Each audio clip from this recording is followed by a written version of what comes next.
Howdy mates, good afternoon, how are we all doing?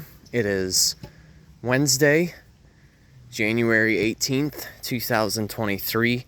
I'm actually revisiting a park that I haven't been to in a good minute, or two, or three.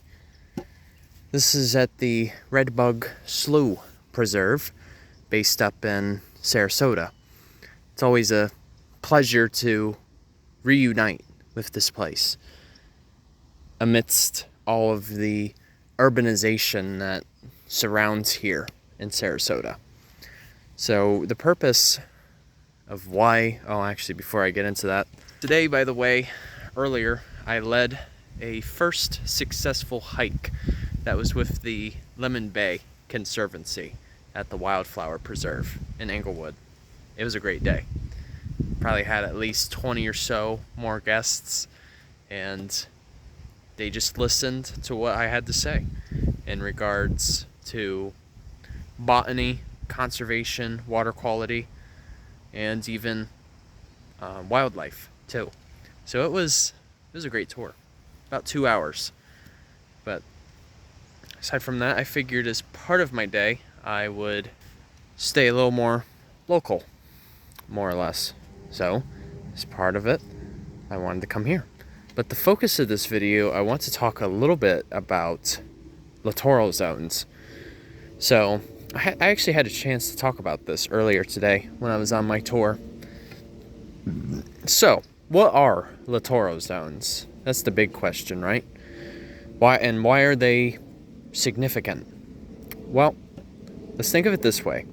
Littoral zones literally act as a buffer between the water and the mainland. Think of them as knights to a castle.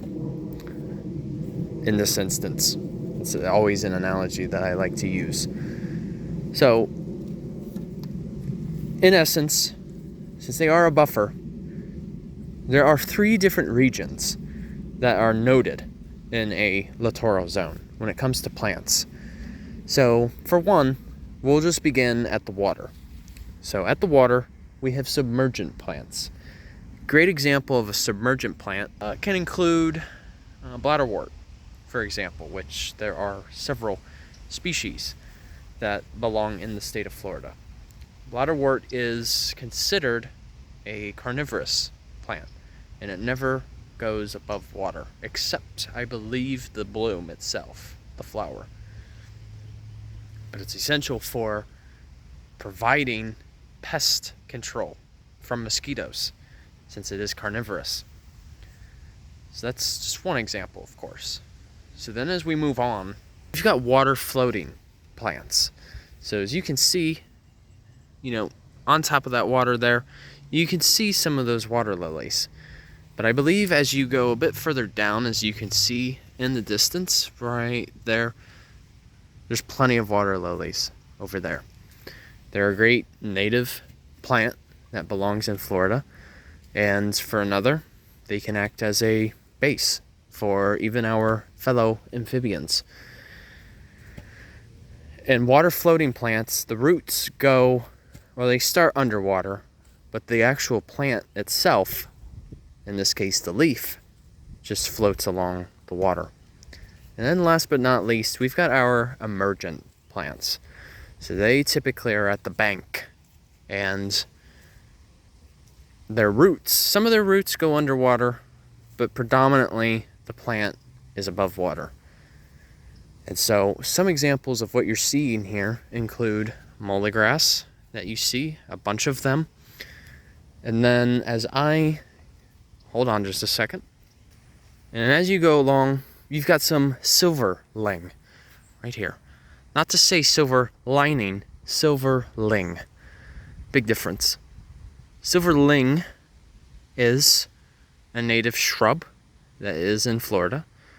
Typically, summer, fall is usually when it blooms. So they're commonly noted to have these feathery blooms that are typically white.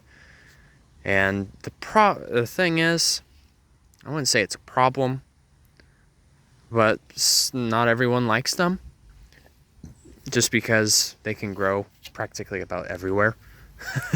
because all of their pollination is from wind dispersal. And they are indeed dioecious too. So there is a male and there is a female counterpart. So those are the 3 parts.